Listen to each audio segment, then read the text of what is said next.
نماز کی پابندی کا اللہ نے حکم دیا، اور عورت کے لیے سب سے بڑا حکم، دیکھو عورت دو چیزوں پہ عمل کر لے، اگر کماری ہے تو دو چیزوں پہ، شادی شدہ ہے تو تین باتوں پہ، دو چیزیں تو سب عورتوں کے لیے، ایک پردہ اور دوسرا نماز۔ عورت کا دین بہت آسان ہے، اپنے جسم کی نمائش نہ کرے۔ بڑا فساد پھیلایا آج عورتوں نے، یہ جتنے زنا ہو رہے ہیں، جتنی طلاقیں ہو رہی ہیں، ان کے پیچھے کسی نہ کسی عورت کا ہاتھ ہوتا ہے۔ خدا کی قسم میرا خون کے آنسو روتا ہوں جب میرے پاس شادی شدہ عورتوں کے فون آتے ہیں کہ ہمارے میاں کے اتنی عورتوں سے چکر چل رہے ہیں، گھر میں بچوں کی طرف توجہ نہیں ہے، آفس میں لڑکیوں سے دوستیاں۔ تو میں کہتا ہوں یہ دوستیاں لگانے والی، لفٹ کرانے والی کون ہے؟ وہ بھی تو عورت ہے نا، عورت ہی تو ہے جو آپ کا گھر خراب کر رہی ہے۔ اس کو اللہ نے گھر میں بیٹھنے کا حکم دیا، اس کو اللہ نے کہا کہ اگر گھر سے باہر نکلنا ہے تو یدنین علیہن من جلابیبہن، اللہ فرماتے ہیں اپنے اوپر چادریں لے کے، برقعے لے کے نکلو، اپنے جسم کی نمائش مت کرو، خوشبو لگا کے گھر سے باہر نکلنا عورت کے لیے حرام۔ تو خواتین اگر آج توبہ کر لیں اور اس کا اہتمام کر لیں کہ ہم پردہ کریں گے مکمل، اور پردہ اپنے چچازاد بھائی سے بھی ہوتا ہے، دیور سے بھی ہوتا ہے، جیٹھ سے بھی ہوتا ہے۔ اسلام میں عورت کی جس سے شادی ہوتی ہے صرف وہی اس کا شوہر ہوتا ہے۔ ہندوؤں کے ہاں جس سے شادی ہوئی وہ بھی ہے اور دیور بھی ہے۔ دیور کا مطلب پتہ ہے ہندی میں کیا ہے؟ آدھا شوہر۔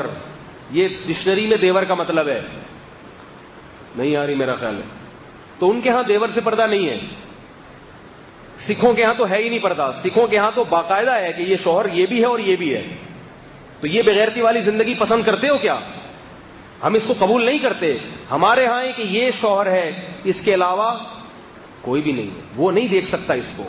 دیور کو اجازت نہیں ہے جوان بھابھی کے سامنے بیٹھ کے گپے مارے۔ سالیوں اور بہنوئی کے جو ہے نا کتنی بری خبریں آتی ہیں، ایسی باتیں کرتے ہوئے ممبر پہ جو ہے نا شرم اور حیا آتی ہے۔ برائی کا تذکرہ کرنا بھی برائی کی اشاعت۔ کتنے فون آتے ہیں خواتین کے کہ میرے میاں مجھ میں دلچسپی نہیں لے رہے، بہن میں دلچسپی لے رہے ہیں۔ میری سالی آ رہی ہیں، گپے لگا رہی ہیں بہنوئی سے۔ بہنوئی دیکھتا ہے میری والی تو بوڑھی ہو گئی، یہ جو جوان ہے نا، جب یہ تو انسان کی فطرت ہے، جب وہ جوان کے سامنے بیٹھے گا تو اپنی والی اس کو پرانی لگے گی۔ اس کے 10 بچے ہو گئے ہیں، وہ پرانی لگ رہی ہے، اور یہ کیا ہے؟ بالکل نہیں۔ تو وہ ادھر توجہ جاتی ہے اس۔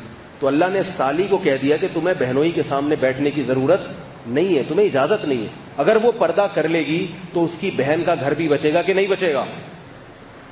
ہے بھائی، اس کی شوہر کی ساری توجہ کس طرف رہے گی؟ لیکن اس کو ہمارے معاشرے میں برا سمجھا جاتا ہے۔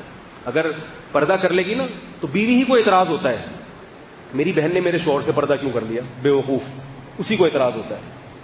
او بھائی تیرے فائدے کے لیے اللہ نے اس کو حکم دیا ہے، تیرے فائدے کے لیے۔ مائیں روکتی ہیں اپنی بہوؤں کو پردہ کرنے سے، مائیں۔ اللہ نے قرآن میں کیا فرمایا؟ 2 قسم کے طبقے ہیں، کچھ تمہیں جنت کی طرف لے کر جاتے ہیں اور کچھ تمہیں جہنم کی آگ کی طرف۔ جو ماں اپنی بیٹی کو شرعی پردہ کرنے سے روک رہی ہے وہ ماں نہیں ہے، وہ اپنی بیٹی کے لیے ڈائن ہے، ڈائن۔ وہ اپنی بیٹی کو جہنم کی آگ کی دعوت دے رہی ہے۔ ساس اپنی بہو کو اگر پردے سے روک رہی ہے، ساسوں کو بڑی تکلیف ہوتی ہے کہ میری بہو جو ہے میرے دوسرے بیٹوں سے پردہ کیوں کرتی ہے۔ یہ بڑے واقعات سامنے آتے ہیں، ساس کو تکلیف ہوتی ہے میری بہو پردہ کیوں کر رہی ہے میرے دوسرے بیٹے سے۔ بھائی اللہ کا حکم ہے، بہو کے لیے اجازت نہیں ہے کہ اپنی ساس کی بات مانے۔ بعض شوہروں کو تکلیف ہو رہی ہے کہ میری بیوی میرے دوستوں سے پردہ کیوں کر رہی ہے۔ جس میں غیرت ہونی چاہیے تھی، جو پردے کی ترغیب دیتا وہی پردہ اتارنے کی ترغیب دے رہا ہے۔ تو عورت اگر پردے کی حفاظت کر لے، دیکھو کیسی عفت تھی۔ حضرت فاطمہ رضی اللہ تعالی عنہ نے وصیت کی، میرا جنازہ رات کو لے کے چلنا، رات کو میرے جنازے پہ بھی نظر نہ پڑے کسی کی۔ کہاں گئی وہ عفت، کہاں گئی وہ پاک دامنی، کہاں گئی وہ حیا؟ کیسے اپنے جسموں کی کپڑے دیکھو، لباس دیکھو، مختصر ہوتے چلے جا رہے ہیں۔ بچیوں کے لباس دیکھو، کچھ بھی نہیں ہوگا ان کے جسم پہ کپڑا، اور بیٹوں کو پورے کپڑے پہنائے گئے ہوں گے۔ ہاف آستینیں بیٹیوں کو پہنائی جاتی ہیں اور بیٹوں کو فل آستینیں۔ یہ کیا ہو رہا ہے ہمارے معاشرے کو؟ کہاں کو جا رہا ہے بھائی؟ ان چیزوں کو روکنے کی کوشش کریں۔ اگر ہم قرآن پر ایمان رکھتے ہیں، ہم مسلمان ہیں، حیا والے لوگ ہیں، انگریز نہیں ہیں، انگریز نہیں ہیں۔ ان کے ہاں سب حلال ہے، سب حلال ہے، درندے بن چکے ہیں وہ۔ ابھی دیکھو نا، ایک کلب میں کسی پٹھان نے جا کے فائرنگ کر دی، سب کو مار دیا۔ ہم جس پرست، میں نہیں کہہ رہا کہ وہ قتل کرنا جائز تھا یا اس نے صحیح کام کیا، میں یہ نہیں کہہ رہا، لیکن اس سے اس معاشرے کی گندگی کا تو پتہ چلتا ہے۔ کلب بنے ہوئے ہیں لڑکوں سے لڑکوں کی بدکاری کرنے کے لیے، تو کیا تم بھی یہ چاہتے ہو تمہارا کلچر بھی مستقبل میں ایسا ہو جائے؟